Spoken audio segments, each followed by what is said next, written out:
Allí pasaba Un hombre muerto a puntapiés, un cuento incluido en la colección del mismo nombre, escrito por el escritor ecuatoriano Pablo Palacio en 1927. Pablo Palacio nació en la ciudad de Loja, en Ecuador, el 25 de enero de 1906, hijo de madre soltera y padre desconocido.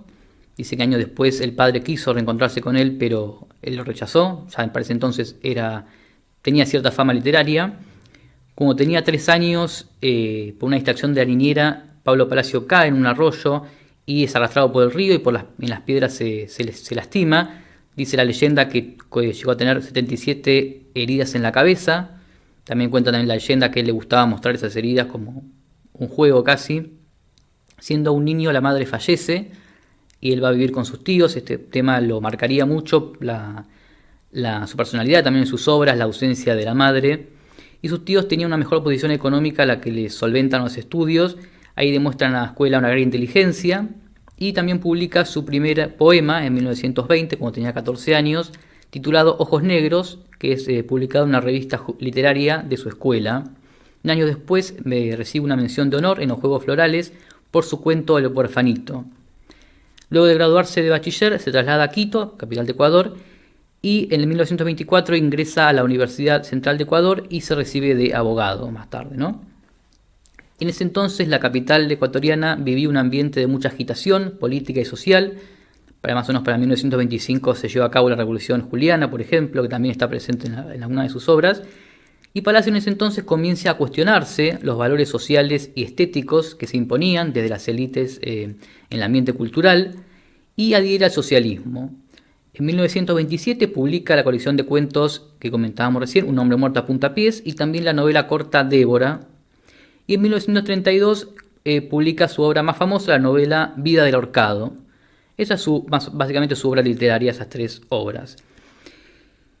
¿Y cuáles son sus características como escritor? Bueno, Pablo Palacio es considerado el fundador del movimiento vanguardista en Ecuador y es uno de los también fundadores del movimiento vanguardista en toda Hispanoamérica.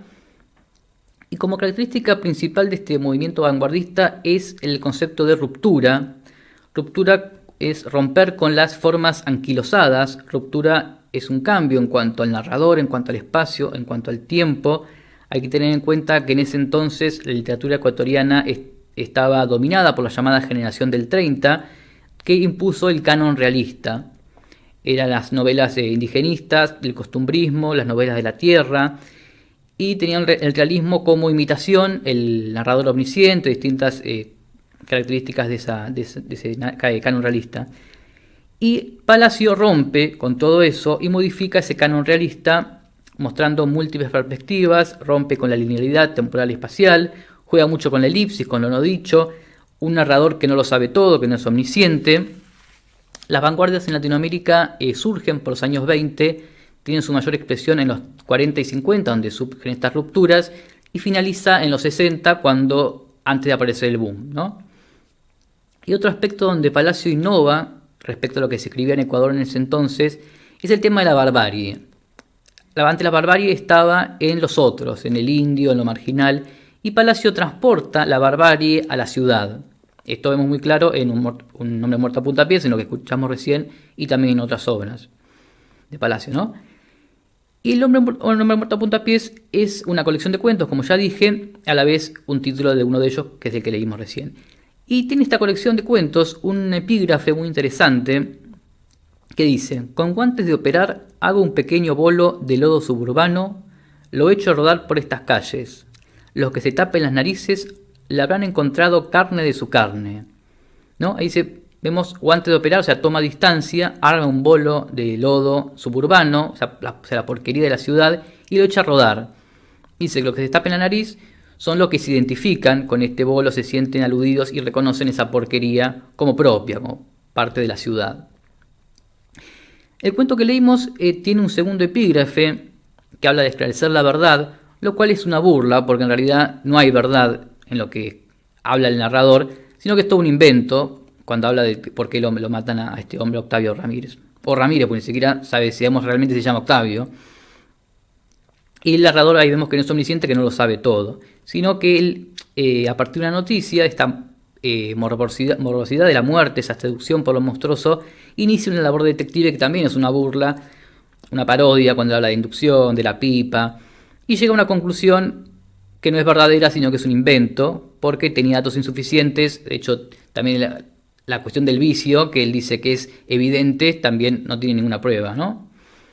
Vemos también en este cuento una parodia del naturalismo, también estaba presente dentro del realismo, que a través de los rasgos se pueden conocer las personalidades. Ahí vemos en este retrato grotesco que hace sobre el asesinado, este Ramírez, y también lo vemos presente en otro cuento de esta colección, que es El antropófago, que también lo recomiendo. Recomiendo también de esta colección el cuento La doble y única mujer, muy interesante. Y también me gustaría mencionar brevemente otra de sus la novela más famosa, que es Vida del ahorcado, que tiene un título anticipatorio, porque así es como termina el protagonista ahorcado, y tiene también un subtítulo que nos dice mucho, que es novela subjetiva. Esta novela se ha definido muchas veces como un rompecabezas al que le sobran piezas. Es una novela fragmentada, discontinuada, que está formada por distintos textos que parecen desordenados y no tienen ninguna relación entre sí, pero que van tejiendo la historia del protagonista, Andrés Farinango, su enamoramiento y su matrimonio con Ana, que es una mujer más joven, cómo su relación se deteriora y un crimen terrible que lo lleva a la cárcel, al juicio y a ser ejecutado. En esta novela se ve muy claro esta ruptura del orden, de la linealidad del tiempo y espacio. Se juega mucho con lo no dicho, con los elipsis, y también hay una ruptura del orden establecido, lo que está bien, lo que está mal, lo que es correcto, incorrecto, normal, anormal. Es una novela que es difícil de leer por, obviamente, el desorden que comentábamos recién, y también por algunas escenas que son realmente difíciles de digerir, pero sin duda es una novela fascinante, justamente quizás por eso que hablábamos antes, esta fascinación por lo monstruoso, por el morbo, ¿no? Bueno, finalmente en 1939 Pablo Palacio empieza a padecer trastornos mentales, y finalmente eso se incrementa, y en 1945 su esposa tiene que internarlo en una clínica psiquiátrica, y finalmente el 7 de enero del 47 muere a los 40 años. Bueno, sin duda Pablo Palacio fue un escritor que se atrevió a romper con los moldes y con los convencionalismos de ese Ecuador de la década del 30 tan conservador, y nos demuestra una vez más que la literatura de América Latina antes de la década del 60, antes del boom, venía presentando una literatura buena, renovadora, rebelde, incluso hasta polémica. Bien, esto ha sido Pablo Palacio, y les recuerdo, en próximos programas vamos a seguir con estos micros y lecturas de autores latinoamericanos previos al boom. Ahora vamos a pasar a una pequeña pausa y ya volvemos con más de Alejandría.